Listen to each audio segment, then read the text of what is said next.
સુરત પાલિકાના રાંદેર ઝોનમાં સ્ટ્રોમ ટ્રેનમાં 2 વર્ષના બાળકનું પડી જતા મોત થયા બાદ પાલિકા તંત્ર સફાળું જાગ્યું છે।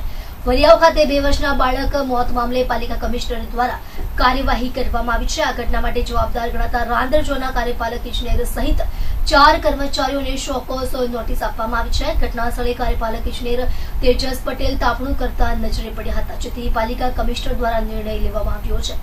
બેદરકારી સ્પષ્ટ રીતે બહાર આવી હોવાથી પાલિકા દ્વારા નોટિસ આપવામાં આવી છે। આ અધિકારીઓને 2 દિવસથી માંડીને 7 દિવસમાં નોટિસનો જવાબ આપવા માટે તાકીદ કરી છે। સુરત પાલિકાનું કરોડનું બજેટ છે, તેમ છતાં કેટલી કામગીરીમાં બેદરકારી દાખવવામાં આવી રહી છે। સુરત પાલિકાના સ્ટ્રોમ ટ્રેનમાં અમરોલી વરિયાવ રોડ પર 2 વર્ષનો બાળક કેદાર પડી ગયો હતો અને 24 કલાક બાદ તેનો મૃતદેહ વરિયાવ પમ્પિંગ સ્ટેશનમાંથી મળ્યો હતો। આ ઘટનામાં સુરત પાલિકાની ગંભીર બેદરકારી બહાર આવી હતી। આ ઘટના બાદ લોકોનો રોષ ફાટી નીકળ્યો હતો। આ ઘટના બાદ વરસાદી ગટરનું ઢાંકણું ખુલ્લું હોવાના કારણે બાળક પડી જતા મોત થયું હતું અને વરસાદી ગટરમાં ગટર અને તબેલાના ગંદા પાણીના ગેરકાયદે જોડાણના કારણે બાળકનો જીવ ગયો છે।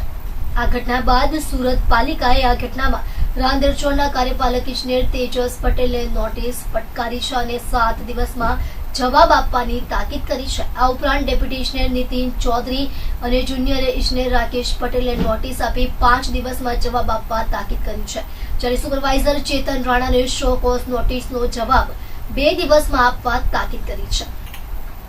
8,000 કરોડ રૂપિયાનું બજેટ ધરાવતી અને સમગ્ર દેશમાં સ્વચ્છતા સહિતના અનેક માપદંડો પર પહેલા નંબરનો ખિતાબ મેળવનાર સુરત શહેરમાં ગટરમાં ખાબકતા એક માસૂમ બાળકનું મોત નીપજવાની ઘટનાના સમગ્ર શહેરમાં ઘેરા પ્રત્યાઘાત જોવા મળી રહ્યા છે।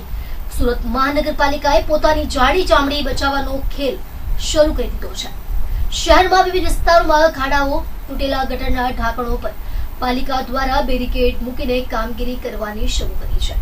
વરિયાવ ખાતે પમ્પિંગ સ્ટેશન ખાતે 24 કલાક બાદ કેદારનો મૃતદેહ મળવાની ઘટના બાદ પોલીસ દ્વારા ગટર વિભાગના જવાબદાર અધિકારી કર્મચારી વિરુદ્ધ પોલીસ ફરિયાદ દાખલ કરવામાં આવી છે। ત્યારે આજે સવારથી શહેરના વિવિધ વિસ્તારોમાં પાલિકા દ્વારા ખુલ્લી ગટરો અને ખાડાઓની ફરતે બેરિકેડ મૂકવાની કામગીરી હાથ ધરવામાં આવી હતી। સંભવિત અકસ્માતને ધ્યાને રાખીને પાલિકાના વહીવટી તંત્રને શહેરીજનોના જાનમાલની ચિંતા અચાનક કેમ થઈ તે અંગે પણ લોકોમાં ભારે ચર્ચાનો દોર શરૂ થયો છે।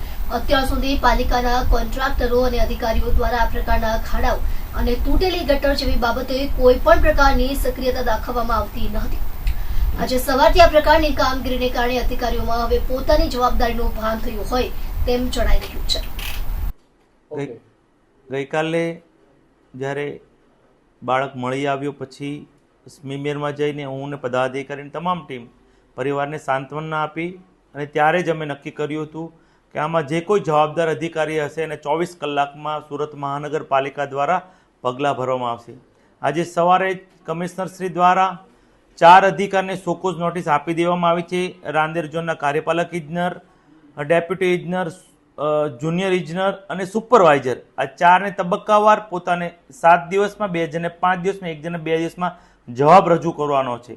આ જવાબના અંતે પણ કોઈ બીજા અધિકારીઓ આમાં એની ભૂમિકા હશે તો એની જવાબદારી પણ આવનાર સમયમાં ફિક્સ કરવામાં આવશે। આવનાર સમયમાં સુરત મહાનગરપાલિકામાં આવો બનાવ બીજી વાર નહીં બને તેની તકેદારી પણ રાખવામાં આવશે અને આ બનાવથી એક દાખલો બેસાડવા પણ સુરત મહાનગરપાલિકા જઈ રહી છે।